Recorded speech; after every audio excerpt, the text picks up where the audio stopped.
අද උදේ trip දෙකකුත් start වෙලා ඉතින් 7ට එන්න තියෙන බස් එකේ 6:43ට නැග්ගට පස්සේ 6:52 වෙද්දි 310කුත් කැපිලා තියෙනවා. බොරැල්ලින් බහිද්දි තව ට්‍රිප් එකකුත් ඔන් වෙලා. ඔන්න ඉතින් අද සුපුරුදු පරිදි කඩවතින් මෙට්‍රෝ බස් එක ගන්න යන්නේ බොරැල්ලට යන්න. තියෙන උදේ 7ට කඩවතින් පටන් ගන්න. ඉතින් බස් එක තියෙන්නේ හයිවේ ස්ටෑන්ඩ් එකේ පාකින් සොට් එක. එතෙන්ට ගිහිල්ලා QR එකත් ස්කෑන් කරලා සීට් 3-4යි ඉතුරු වෙලා තිබ්බ. ඉතින් මම පිටින් වාසේ සීට් එකට ගිහිල්ලා වාඩි වුණා.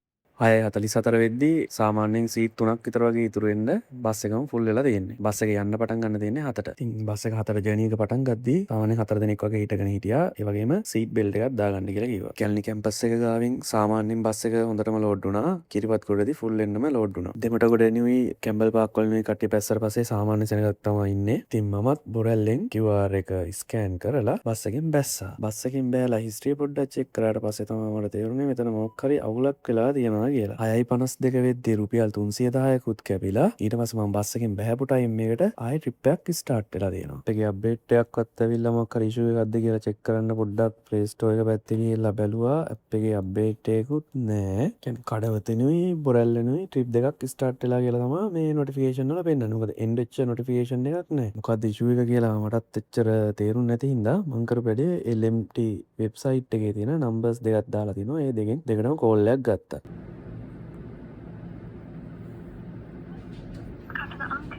තාවකාලිකව විසාධි කර ඇත. இந்த அழைத்த தொலைபேசி இலக்கமானது தற்காலிகமாக நிறுத்தி வைக்கப்பட்டுள்ளது. The number you dialed is temporarily disconnected.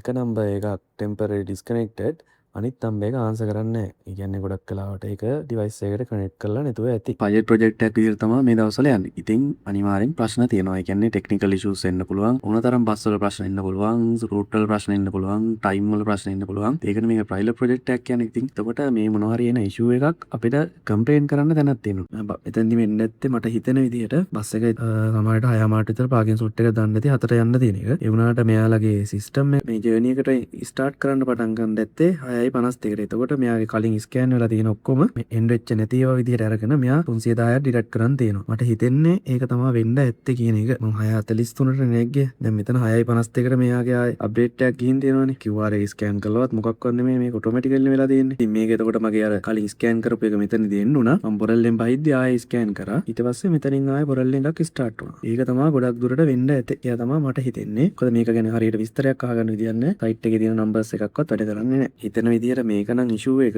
ඔයාලත් සාමාන්‍යයෙන් මාකුපුරෙන් හරි කඩවතින් හරි කියන්නේ ස්ටාර්ට් කරන තැනකින් බස් එකට නැගලා QR පේමන්ට් එකක් කරනවා නම් ඔයාලා අනිවාර්යෙන් බස් එක ජර්නි එක ස්ටාර්ට් කරන්න විනාඩියකට විතර කලින් QR එක ස්කෑන් කරන්න කියලා තමයි මට කියන්න තියෙන්නේ.